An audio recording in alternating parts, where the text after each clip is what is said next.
Hello friends, welcome to Mahavir ladies tailor and ফুডসে। আজকে আমি বানাবো তালের ফুলুরি। তার জন্য আমি এখানে নিয়েছি চাল বাটা বলে দিই। এখানে এই একটা কাপ আছে নেসকাপের, এই কাপের 1 কাপ চাল আমি 4 ঘন্টা ভিজিয়ে রেখেছিলাম। তারপর চালটা আমি বেটে নিয়েছি 1 কাপ পরিমাণ আটা। এখানে আছে তাল, নিয়েছি কিছুটা গুড়, নিয়েছি নারকেল কুচি করা। এখানে আমি তেল গরম করতে দিয়েছি, অলরেডি গ্যাস জ্বালিয়ে দিয়েছি, সর্ষের তেল গরম করতে দিয়েছি। এরপর আমি ব্যাটারটা রেডি করে নেব। এখানে যতটা পরিমাণ চাল বাটা আছে ততটা পরিমাণই আটা আমি দিয়ে দিলাম।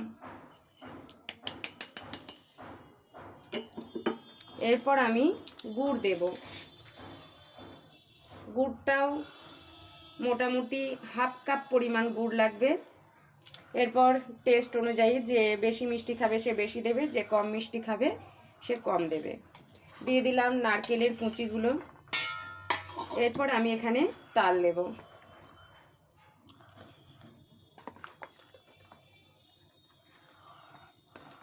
তালটা মাখার সময় বোঝা যাবে কতটা লাগবে।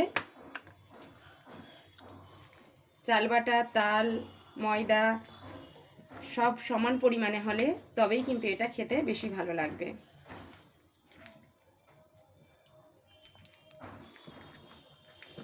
আমি এটাকে হাতের সাহায্যে খুব ভালো করে মিক্সড করে নিচ্ছি। এটা খুব পাতলা হয়ে গেলে কিন্তু তেলের মধ্যে ছাড়া যাবে না, একটু বেশ টাইট মতো থাকবে। এবং হাতের সাহায্যে এইভাবে খুব ভালো করে এটাকে ফেটিয়ে নিতে হবে, যাতে করে এর মধ্যে কোনো দলা পাকিয়ে না থাকে।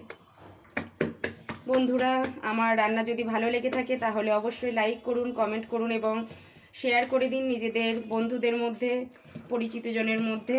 আর নোটিফিকেশান আইকনটি প্রেস করে দিন, যাতে করে আমার সমস্ত রান্না সবার আগে আপনার কাছে পৌঁছে যায়।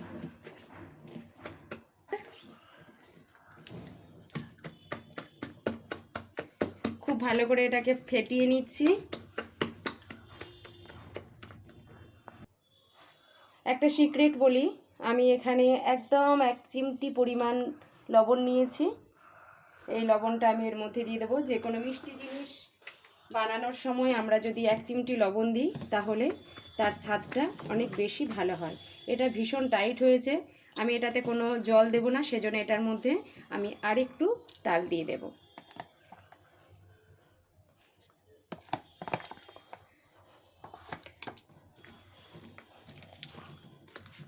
এটাকে খুব ভালো করে মাখিয়ে একটু নরম করে নেব। আর দেখব আমার তেলটা কতটা গরম হয়েছে। তেলটাও কিছুটা বাকি আছে, ততক্ষণ আমি এটাকে আরও বেশি করে ফেটিয়ে নেব। তারপর আমি এই ফুলুরিগুলো এক এক করে তেলের মধ্যে ছাড়ব।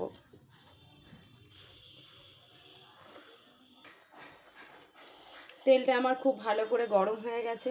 আমি এখানে হাত দিয়ে দেখব, যখন দেখব এখান থেকে ভাপ উঠছে এবং তেলটার কালারটা একটু চেঞ্জ হয়ে যাবে, হালকা হয়ে যাবে কালারটা, তখনই জানবো তেলটা গরম হয়ে গেছে। এখন আমি ফুলুরিগুলো এক এক করে দিতে থাকবো। এইভাবে হাতের সাহায্যে নেব, এইভাবে আঙুলে করে তুলে গোল করে এখানে ছেড়ে দেব।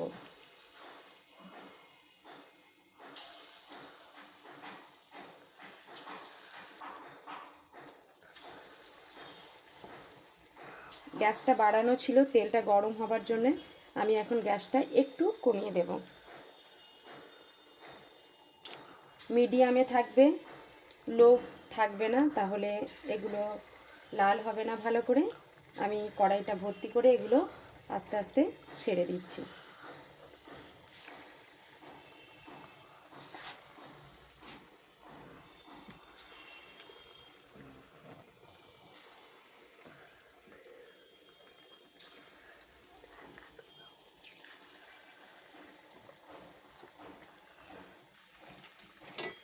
ফুলুরিগুলো 2 মিনিট ধরে ফুটছে।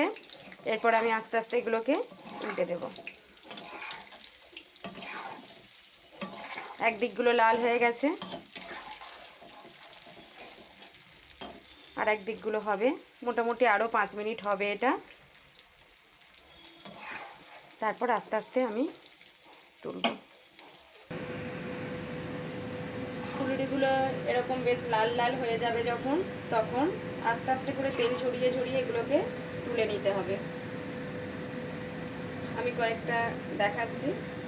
এইভাবে এখানে কড়াইয়ের কানাতে ধরে থাকলে তেলটা আস্তে আস্তে ঝরতে থাকবে। তারপর আমি আলাদা একটি পাত্রে এগুলোকে তুলে নেব। খুন্তি করে একটা একটা করে তুলতে অনেক সময় লাগবে, সেজন্য আমি একটা বড় হাতা নিয়েছি। এটা ছান্তা নিলেও হয়, কিন্তু ছান্তাতে তেলটা ভালো করে ঝরে না, আমি সেজন্য হাতাটাই ব্যবহার করি। এইভাবে কিছুক্ষণ ধরে থেকে পাত্রে তুলে নেব। আমি সবকটা ফুলুরি তেল থেকে তুলে নিলাম। এরপর আমার যে ব্যাটারটা আছে সেখান থেকে আমি ফের একই প্রসেসে তেলের মধ্যে দিতে থাকবো।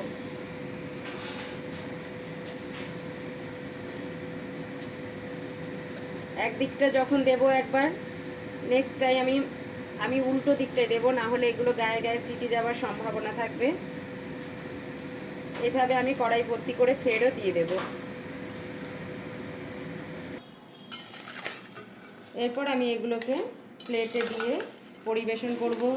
এগুলো কোনো কিছু সংযোগ ছাড়াই ভালো লাগবে খেতে, কারণ এতে মিষ্টি দেওয়া আছে, নুন দেওয়া আছে, নারকেল দেওয়া আছে, সব কিছুই দেওয়া আছে, তাই এগুলো এমনিতেই খেতে ভালো লাগবে। এগুলো কেমন মুচমুচে হয়েছে আমি একটা ভেঙে দেখাচ্ছি।